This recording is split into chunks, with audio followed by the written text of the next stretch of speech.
Data melihat ke arah Nakusa dan berkata pada Nana bahwa dia adalah istrinya. Data menandakan kepada Nakusa untuk menyentuh kaki Nana.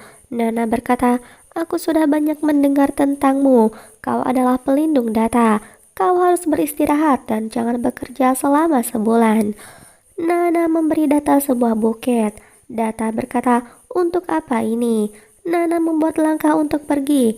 Nana berkata, aku bertemu denganmu setelah bertahun-tahun.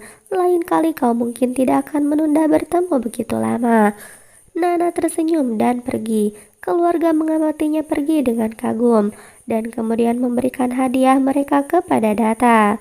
Data dan Nakusa pergi ke kamar mereka yang dihiasi dengan bunga dan lampu. Mereka melihat-lihat. Data melipat tangannya dan berkata, Naku, kau tidak hanya memberiku mata tapi juga mengajariku cara hidup. Dulu aku melihat semuanya dengan matamu di hutan dan sekarang aku ingin kau melihat melalui mataku. Naku berkata, itu adalah hutan dan ini kamarmu sendiri. Data ingat bagaimana dia menghina Naku dan mengusirnya keluar kamar. Data tidak ingin menyimpan apapun di hatinya. Dia ingin mengubah pengalaman ruangan ini dan rumah ini. Dia berjalan ke arahnya dan mengambil tangannya di wajah Naku. Data berkata, yang aku inginkan hanyalah kau. Aku ingin melihat warna yang kau lihat di hutan. Di sini, kilas balik dari mereka saling memberi makan di hutan ditampilkan Data. Aku hanya ingin menyimpan dua kenangan dari kamar ini. Pertama adalah saat kau masuk dalam hidupku. Kilas balik, adegan masuknya Nakusa. Data yang kedua ialah saat aku meletakkan kepalaku di pangkuan ibu dan untuk mendengarkan mimpiku. Kilas balik menunjukkan Naku memiliki air mata di matanya. Data berkata, semuanya baru di sini rasanya aneh juga dan yang paling aneh adalah aku ingin melihat warna dari hutan di ruangan ini yang pernah aku lihat di sana, tapi tidak jelas. Data penuh dengan mimpi berjalan menuju tempat tidurnya dan berbicara. Data berkata, aku bermimpi aku duduk di tempat tidur dan terus dalam mimpi itu kau berada di sana.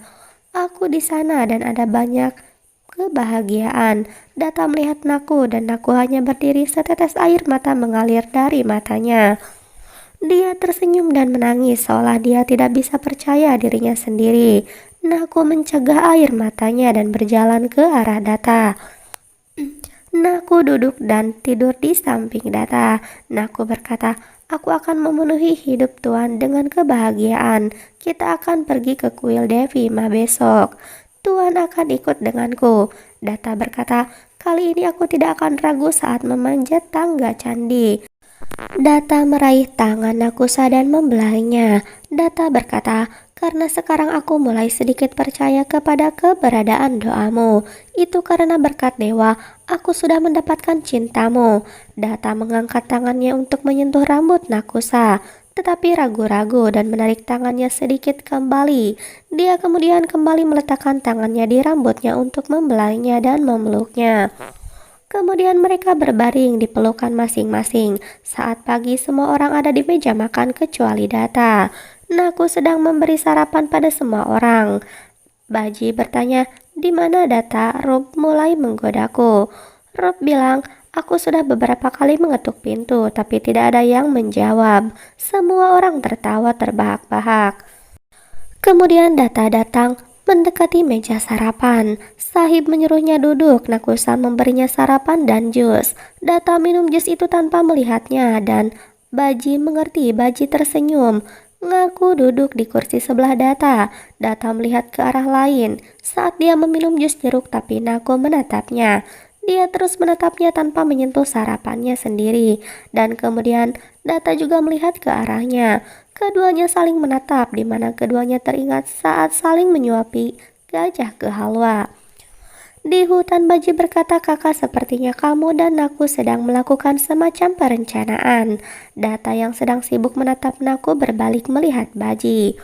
Baji berkata, kakak, kapan kamu akan membuatku menjadi seorang paman? Nakusa benar-benar bingung dan kemudian dia melihat ke bawah.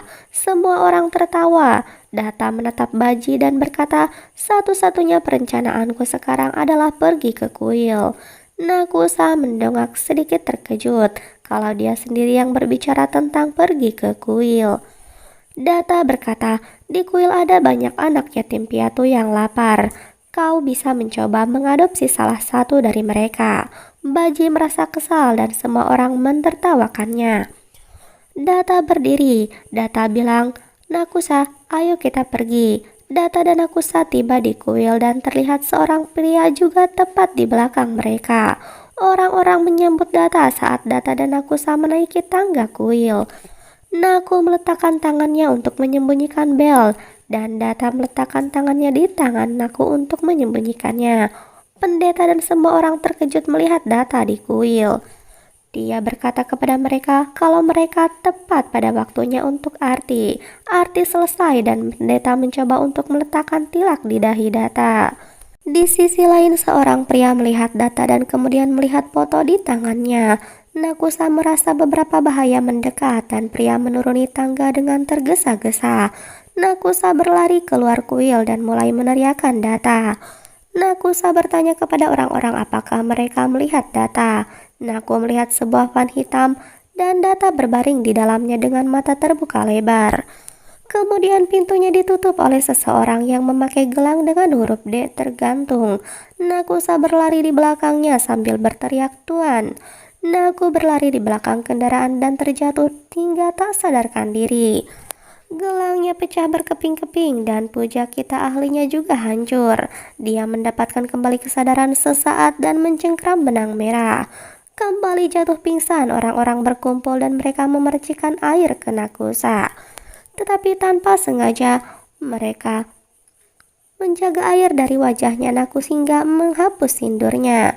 Nakusa bangun dan teringat bagaimana Data pergi ke Parikama, dan dia melihat Data terbaring tak sadarkan diri di dalam van. Naku berteriak. Naku bilang, "Aku harus memberikan ini kepada Tuan dan membuatnya memakai benang ini." Nakusa berlari dan menabrak sebuah ban besar dan dilemparkan jauh melintasi hutan. Nakusa bangkit dan mengembara di hutan. Dia berteriak seperti wanita gila.